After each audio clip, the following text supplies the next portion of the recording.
저희들 정말 주님만 높이기를 원하고 주님만 사랑할 수 있기를 간절히 기도드립니다. 아버지 하나님, 세상에 많은 것들이 있지만 우리가 하나님을 높일 때 우리의 심령이 뜨거워지고 또 우리가 그런 삶을 살 때 하나님께서 우리의 삶 가운데 모든 필요한 것들을 채우시고 도우시기를 간절히 기도드립니다. 이 시간에도 아버지 하나님 축복해 주시고 또 말씀을 통해 은혜를 허락하여 주심으로 참 저희들이 신앙이 늘 뜨거워질 수 있도록 도와주시옵소서. 예수님의 이름으로 기도드립니다. 아멘. 오늘 본문 말씀은 계시록 3장 14절부터 22절까지입니다. 한 절씩 교독하겠습니다. 라오디게아 교회의 사자에게 편지하라. 아멘이시요 충성되고 참된 증인이시요 하나님의 창조의 근본이신 이가 이르시되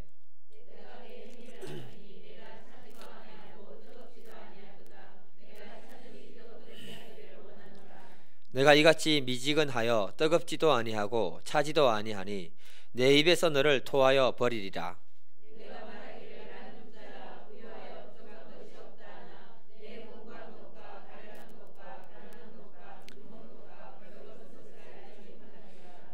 내가 너를 권하노니 내게서 불로 연단한 검을 사서 부요하게 하고 흰옷을 사서 입어 벌거벗은 수치를 보이지 않게 하고 안약을 사서 눈에 발라보게 하라.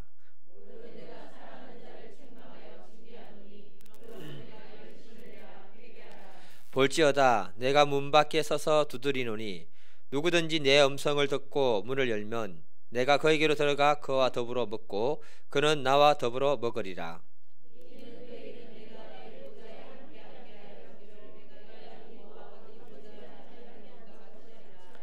귀 있는 자는 성령이 교회들에게 하시는 말씀을 들을지어다. 아멘.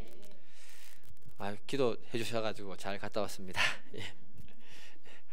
자, 오늘 제목 같이 한번 읽어보겠습니다. 시작.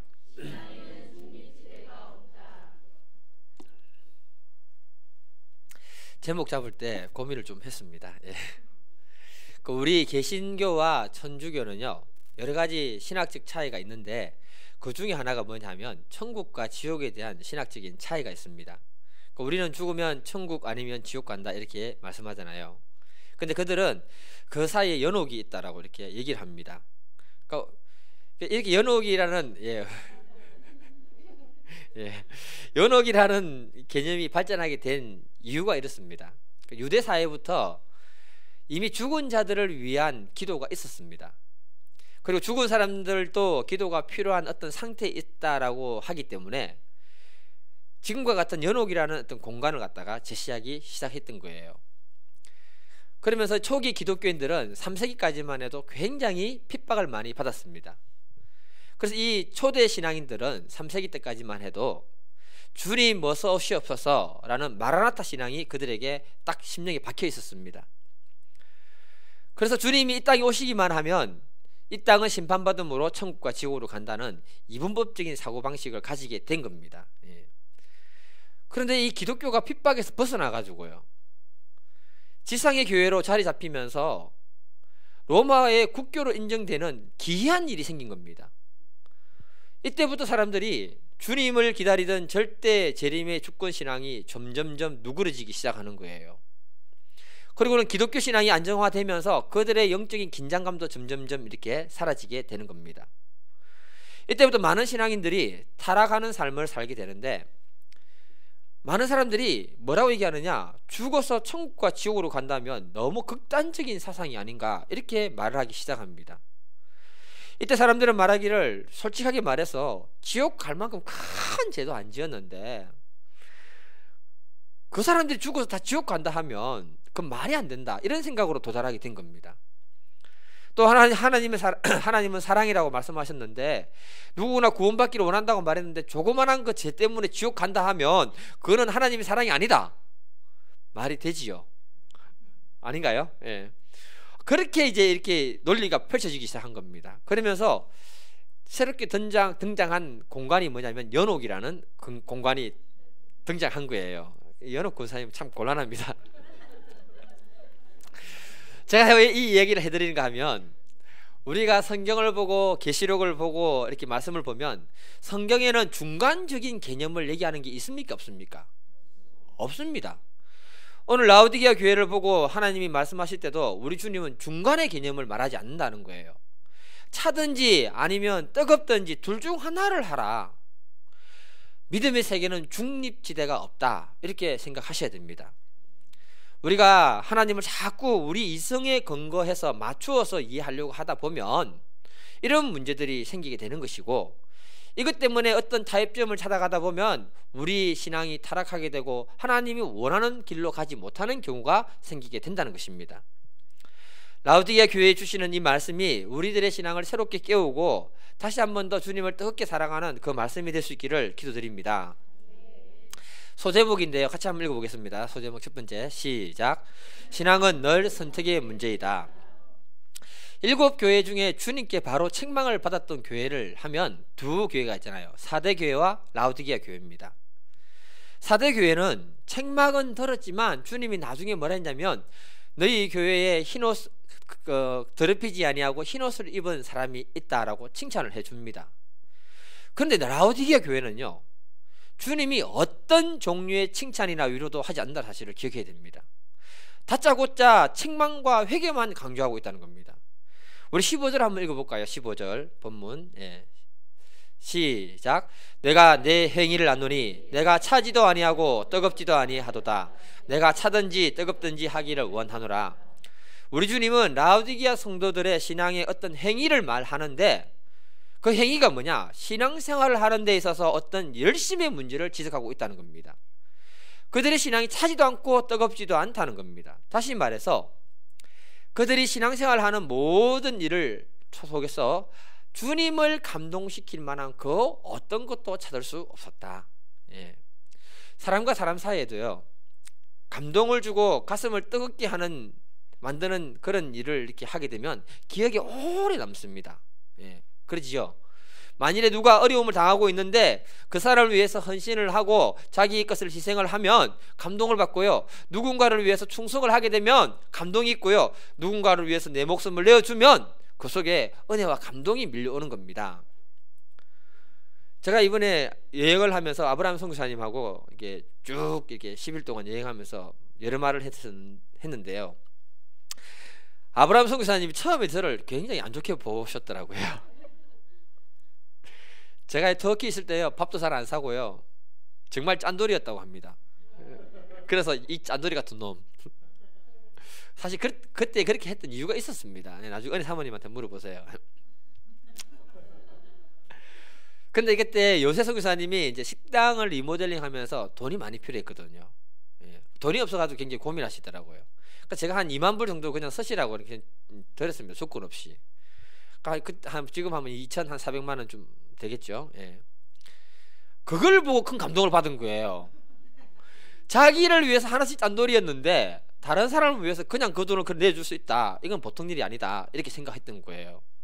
그러면서 저에 대한 인식이 완전히 바뀌었다고 이렇게 말씀을 하시더라고요. 왜냐하면 제가 그 돈을 어떻게 벌었는지 잘 알잖아요. 제가 뭐 사기쳐서 버는 건 아닙니다. 그리고 그 사건이 이스탄불에 있는 우리 선교사님들에게 큰 감동을 주고 신뢰를 주는 사건이 되고 계기가 되었다라고 말씀하더라고요. 저는 이미 14, 5, 6년 됐기 때문에 다 잊어버린 거예요. 그런데도 이분이 그 사건이 그 마음의 감동으로 남아있더라는 거죠. 라오디게아 교인들에게는 이런 것이 빠진 신앙인들이라고 말하고 있는 것입니다. 그래서 우리 주님은요, 그들이 잃어버린 참 신앙의 모습이 무엇인지를 가르쳐주기 위해서 너희들에게 잃어버린 것은 이것이다라는 것을 가르쳐주기 위해서 그런 모습으로 주님이 나타나십니다. 14절을 한번 읽어보겠습니다. 14절 시작. 라오디게아 교회 사자에게 편지하라. 아멘이시요 충성되고 참된 증인이시요 하나님의 창조의 근본이신 이가 이러시되. 예수님은 라오디게아 교인들에게 아멘이신 예수님, 충성되고 참된 증인이신 예수님, 창조의 근본 되신 예수님으로 나타나셨다라고 말하고 있습니다. 왜냐하면 그들에게 하나님 말씀에 대한 아멘이 빠져있고 주님에 대한 충성이 빠져있고 참된 증인의 모습이 빠져있기 때문에 그 모습으로 나타나서 이렇게 되라는 그 의미가 그 안에 같이 숨어있는 것입니다. 우리들의 신앙이라는 것은요, 때론 흑백 논리가 분명해야 할 때가 있습니다.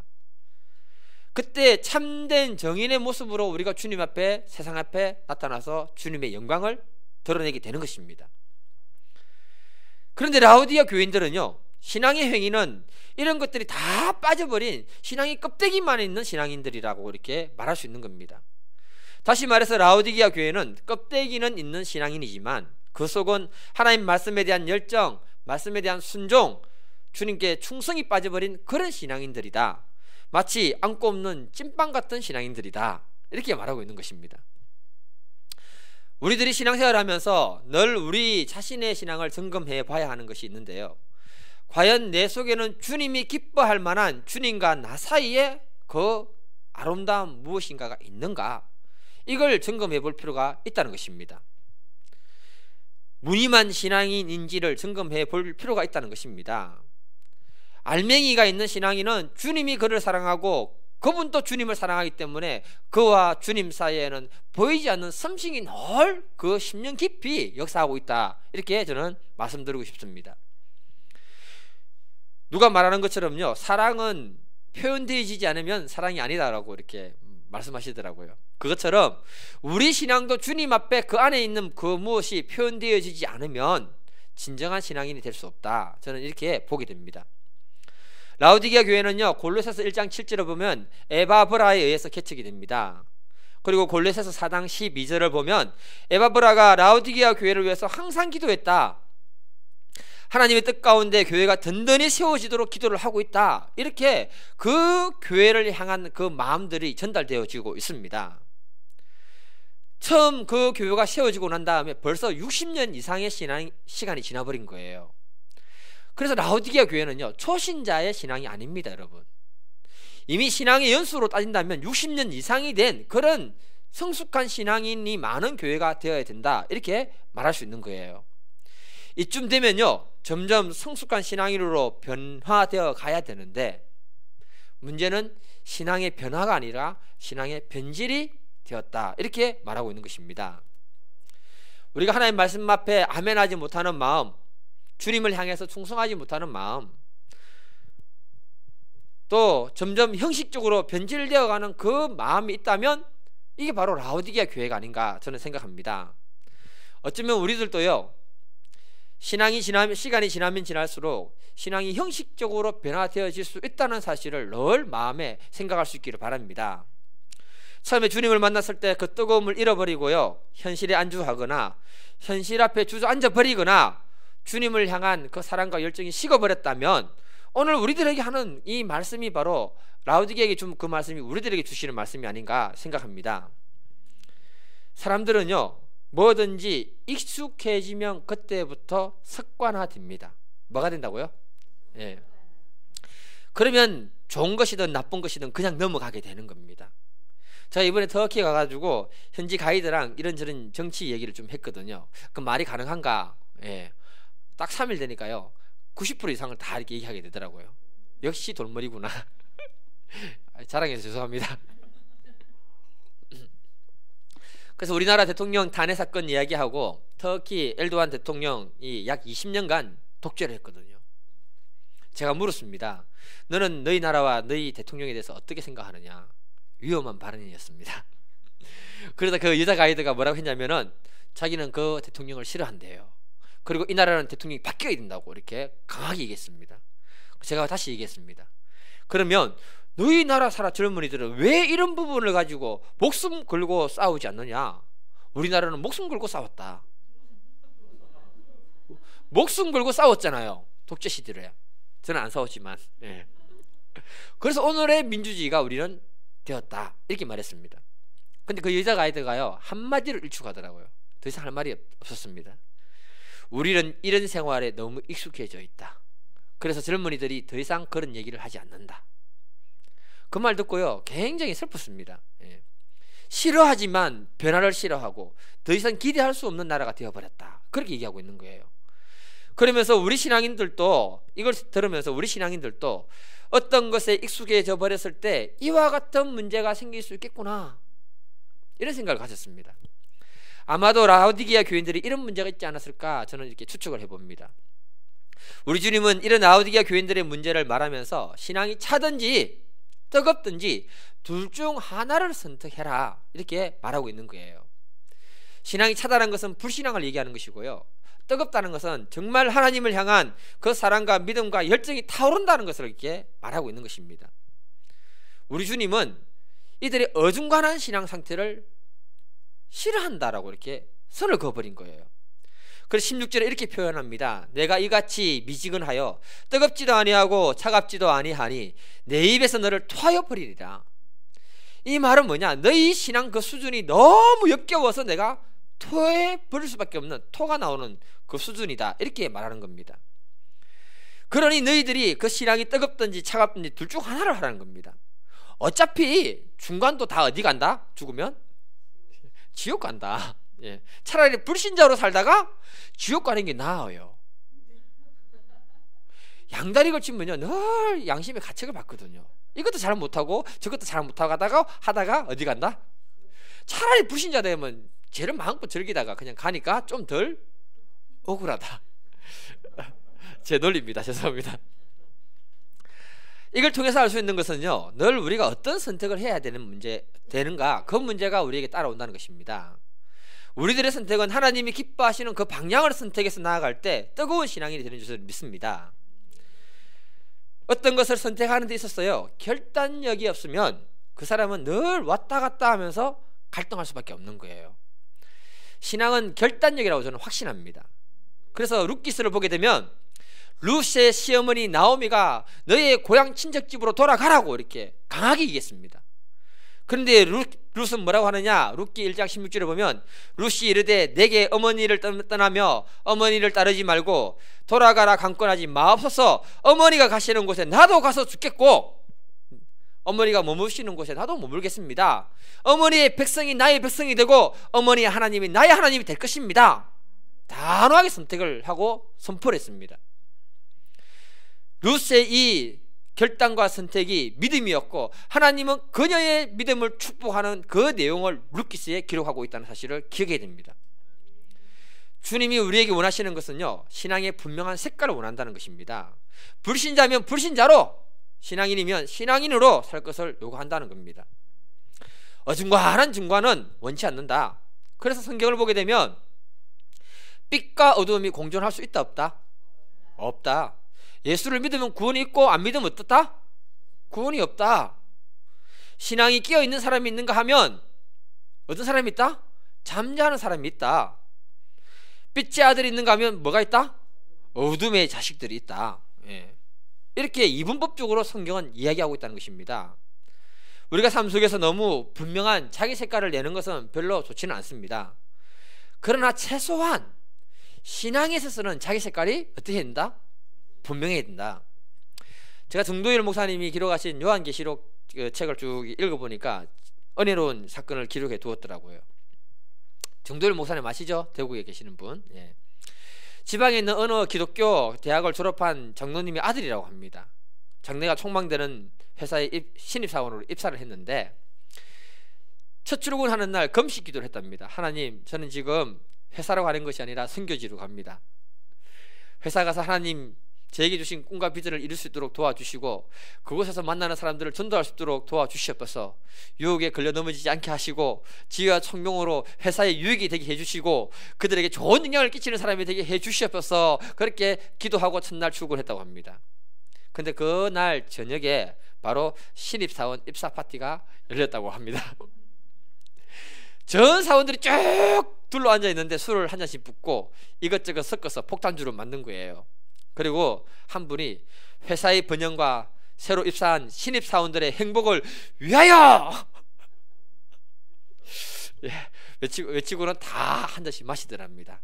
그때 그 형제는 어떻게 해야 할지 모르고 벌벌벌 떨었다고 합니다. 마음속으로 기도했다고 합니다.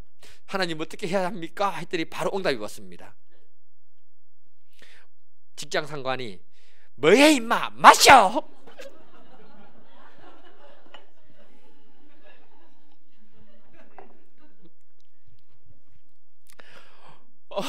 그렇게 딱 그러더랍니다.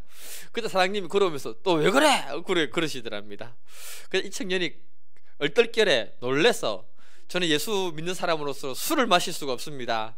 이 술은 사장님이 저를 사랑해서 주시는 술로 제가 생각하고 제가 가슴으로 마시겠습니다. 이렇게 해서 가슴 양복에 술을 부었대요.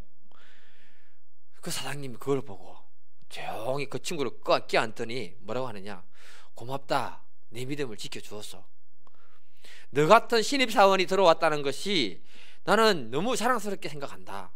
사실 나도 교회 집사다. 이렇게 말해주시더랍니다. 예. 때는 우리들의 신앙의 색깔이 분명해야 할 때가 있습니다.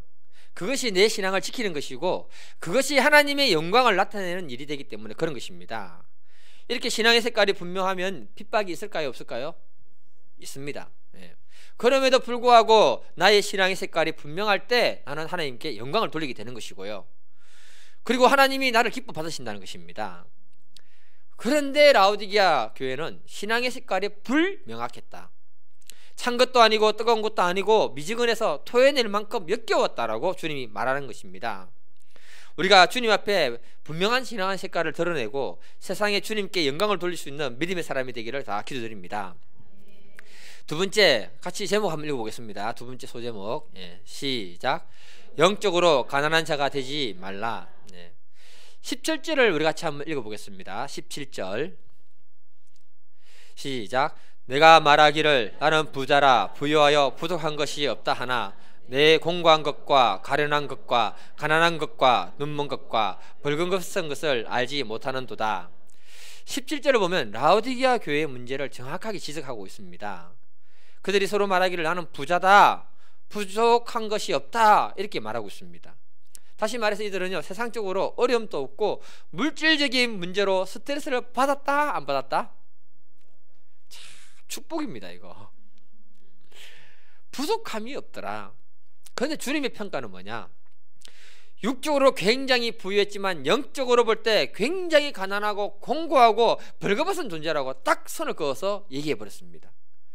이 평가를 볼 때요, 서머나 교회는 너희들은 육적으로 가난하나 영적으로 부자라고 분명하게 말씀했는데, 라오디게아 교회는 육적으로는 부자였지만 영적으로 엄청난 가난하고 벌거벗은 수치스러운 자들이라고 주님이 이야기하고 있다는 겁니다.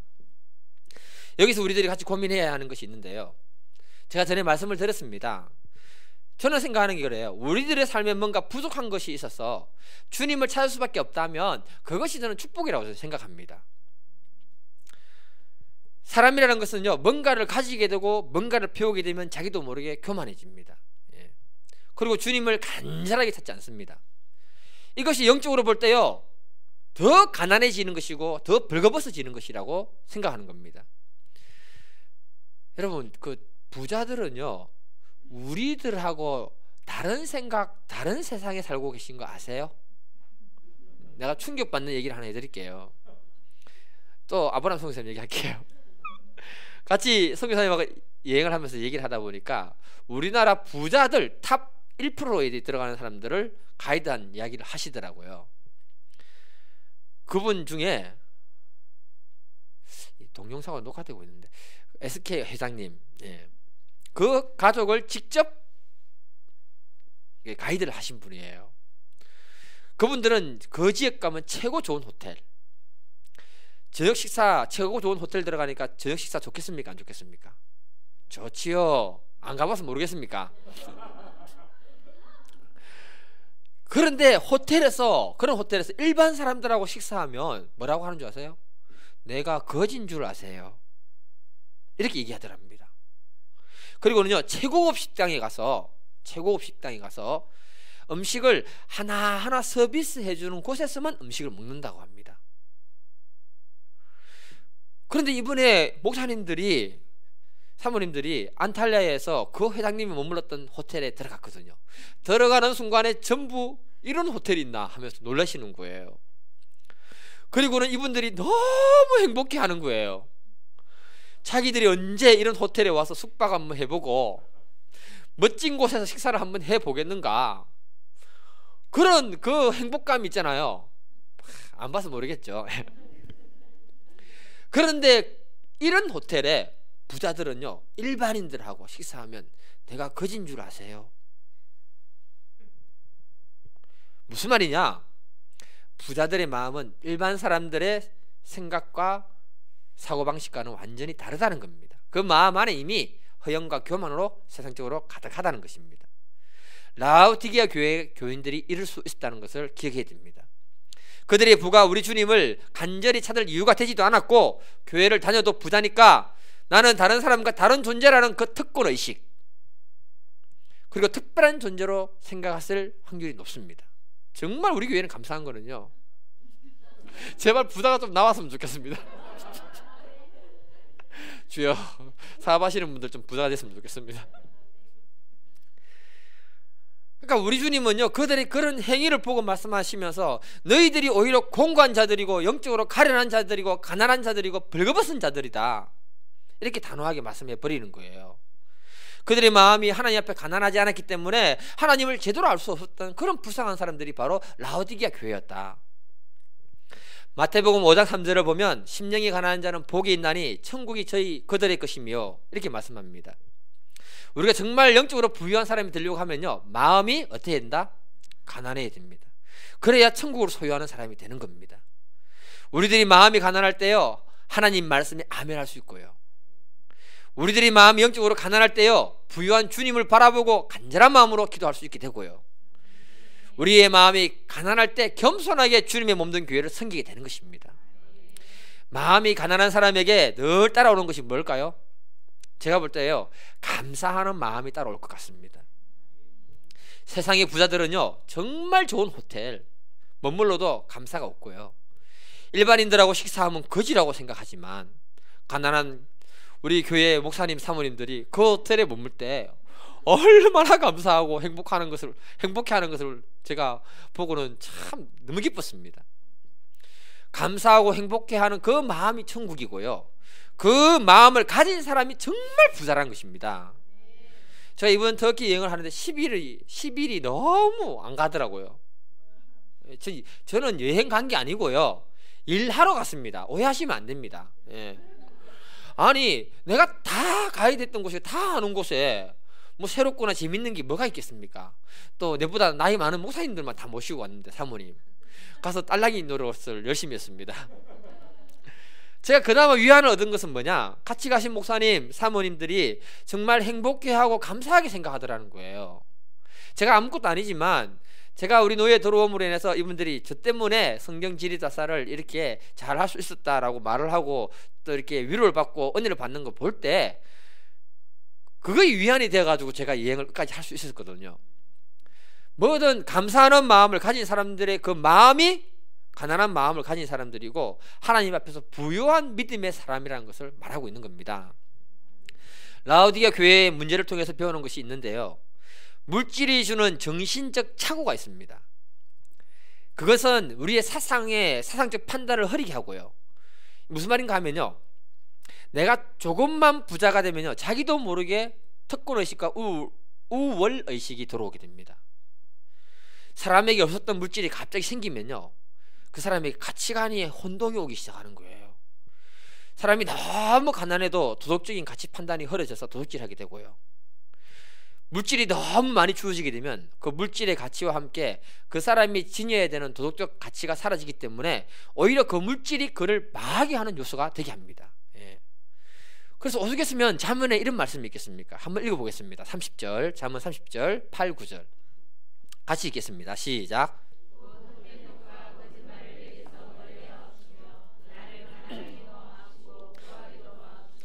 오직 필요한 양식으로 나를 먹이시옵소서. 혹 내가 배불러서 하나님을 모른다, 여호와가 누구냐 할까 하오며, 혹 내가 가난하여 도둑질하고 내 하나님의 이름을 욕되게 할까 두려워함이니이다. 잠언 저자가요, 정말 지혜로운 게 뭐냐, 하나님 나로 하여금 가난하기도 마옵시고 부하게도 마옵소서. 오직 필요한 양식으로 나를 먹여 주시옵소서. 내가 혹 가난해서 도둑질해서 하나님의 영광을 가릴 것 같은 그런 걱정이 앞서고, 내가 부유해져서 하나님이 누구냐 말할까 싶어서 내가 너무 두렵습니다. 정말 오늘 이 잠언 말씀이 본문 말씀하고 굉장히 잘 어울리는 말씀이 아닌가 생각이 됩니다. 라오디게아 교회는 부자였는데 그 부가 그들의 신앙의 가치 체계를 무너뜨리고요, 사람들의 도덕적 그 체계를 갖다가 무너뜨렸고요, 그리고 그들은 육적으로 풍부했지만 영적으로 가난해서 주님께 책망밖에 받을 수 없었던 교회가 라오디게아 교회였다. 18절을 같이 한번 읽어보겠습니다. 18절, 본문 18절입니다. 시작. 내가 너를 권하노니 내게서 불로 연단한 금을 사서 부유하게 하고 흰옷을 사서 입어 벌거벗은 수치를 보이지 않게 하고 안약을 사서 눈에 발라보게 하라. 주님이 불로 연단한 금을 사서 부유하게 되라는 말은요, 시련을 통과한 정금 같은 믿음을 사라. 흰옷을 사서 벌거벗은 수치를 가리라는 말은 거룩한 옷을 사서 너희의 정욕적이고 세상적이고 더러운 것들을 다 가려라. 안약을 사서 눈에 발라라는 말은 영적인 눈이 열려서 영적 세계의 가치가 무엇인지를 아는 사람이 되라, 이 말씀을 하는 겁니다. 다시 말해서 그들에게 무너진 신앙의 가치와 도덕의 가치를 새롭게 회복시키라는 것입니다. 우리 주님은 18절에 사라는 말씀을 3번이나 강조했습니다. 3번. 사라는 말은 뭡니까 여러분? 산다는 말은 뭡니까? 풍부하기 때문에 사는 겁니까? 부족하기 때문에 사는 겁니까? 부족하기 때문에 사는 거예요. 17절에 보면은 뭐라고 합니까? 나는 부자라 부유하여 부족한 것이 없다라고 했는데 주님은 그들에게 부족한 것이 많으니까 사라고 말하고 있습니다. 굉장히 아이러니한 표현입니다. 여기서 우리가 알아야 되는 게 뭐냐면 우리는 3가지를 우리의 삶 가운데 반드시 사야 된다는 거죠. 첫 번째는 뭐냐? 어려운 시련을 통과할 수 있는 정금 같은 믿음을 우리는 사야 됩니다. 그래야 우리는 세상에서 승리할 수 있습니다. 두 번째는 거룩입니다. 우리 주님의 신부로 예배되기 위해서 우리가 거룩을 대가를 지불해서 사야 되는 것이다, 이렇게 말하는 겁니다. 세 번째는 영적 가치관인데요, 영적인 눈이 열릴 때 우리가 영원한 하늘 소망을 두고 살아가는 믿음의 사람이 된다는 것을 가르쳐주고 있는 겁니다. 20절로 3장 20절을 같이 한번 읽어보겠습니다. 이게 설교가 너무 길어가지고 막 잘랐기 때문에 좀 뭐가 안 맞습니다. 이해해 주십시오. 자, 계시록 3장 20절. 저는 원래 페이지를 딱 맞추고 때문에 그런 거예요. 이해하시면 됩니다. 자, 3장 20절 같이 읽겠습니다. 시작. 볼지어다 내가 문 밖에 서서 두드리노니 누구든지 내 음성을 듣고 문을 열면 내가 그에게로 들어가 그와 더불어 먹고 그는 나와 더불어 먹으리라. 자, 우리 이 말씀은 너무나 잘 아는 말씀이잖아요. 찬양도 있고요. 근데 18절, 20절 말씀을 19절 다음에 주신 말씀입니다. 19절에 보면 내가 사랑하는 자들을 책망한다, 징계한다, 열심을 내고 회개하라는 그 말씀 다음에 주셨다는 것을 기억해야 됩니다. 무슨 말이냐? 하나님이 실컷 책망하고 회개하라고 해놓고는 마음의 문을 두드리니까 마음 문을 열어라, 이렇게 얘기하는 거예요. 묻겠습니다. 여러분 중에 한참 책망을 듣고 난 다음에 내가 네 마음 문을 열어라, 내 말하는 거 듣고 이렇게 하면 마음이 열립니까, 안 열립니까? 지금 본문의 흐름을 잘 보세요. 내가 거짓말하는 게 아닙니다. 처음부터 끝까지 주님이 책망만 했고 회개하라고 했습니다. 맞지요? 그래 놓고 20절 뭡니까? 마음 문 좀 열어라. 에라이. 그죠? 예. 근데 저는요, 이 말씀을 이렇게 생각합니다. 책망을 들었음에도 불구하고 하나님의 말씀이기 때문에 마음문을 열고 그 책망까지 마음으로 받아들일 수 있는 사람이 되라. 그러면 그 사람이 복된 사람이고 그런 사람이 주님과 함께 모든 것을 더불어 먹고 마시는 존재가 된다. 축복된 존재가 된다. 이렇게 해석합니다. 사람이 사람을 도울 때요, 바른 말 해주면요 대부분 관계가 깨집니다. 관계가 깨진다는 말은요, 사람은 다른 사람으로부터 충고 듣는 것을 좋아하지 않는다, 이 말입니다. 충고도 누가 해줘야 되냐면요, 관계가 정말 돈독하고 정말 사랑하는 사람이 충고를 해주면 그때 조금 받아들이는 게 사람입니다. 다 받아들이는 게 아니고 조금. 정말입니다. 왜냐하면 사람은 충고를 듣고 움직이는 존재가 아닙니다. 그래서 막시무스가 뭐랬습니까? 내가 충고하는데 절대로 다른 사람을 충고하지 마라. 막시무스가 그런 말 했습니다. 그러니까 우리 주님은 라오디게아 교회를 너무 사랑했고 그들을 위해서 자신의 몸과 자신의 생명을 내어 드렸기 때문에 그 교회를 향해서 책망하고 충고도 하시면서 힘들겠지만 그래도 마음 문을 열고 내 말을 받아들이면 복된 자가 되고 너와 내가 더불어 막 먹고 마시고 사는 그런 믿음의 사람이 된다, 이렇게 말씀해 주시는 겁니다. 오늘 우리가요, 우리 자신을 한 번 더 살펴보면서 혹시 나는 차가운지 뜨거운지, 내가 하나님 앞에서 정말 주님을 사랑하는 그 마음이 이렇게 타고 넘치는지를 생각 한번 해보시고 기도하는 밤이 되기를 기도드립니다. 또 오늘 이 말씀이 혹시 마음의 책망의 말씀으로 들렸다면 그 음성까지도 우리가 마음문 열고 받아들일 수 있는 성숙한 믿음의 분들이 되기를 기도드립니다. 우리 다 같이 주여 삼창하고 기도하겠습니다. 주여, 주여, 주여. 아버지 하나님, 저희들을 불쌍히 여겨주시고 저를 불쌍히 여겨주셔서 아버지 하나님 말씀을 전했지만 저도 아버지 하나님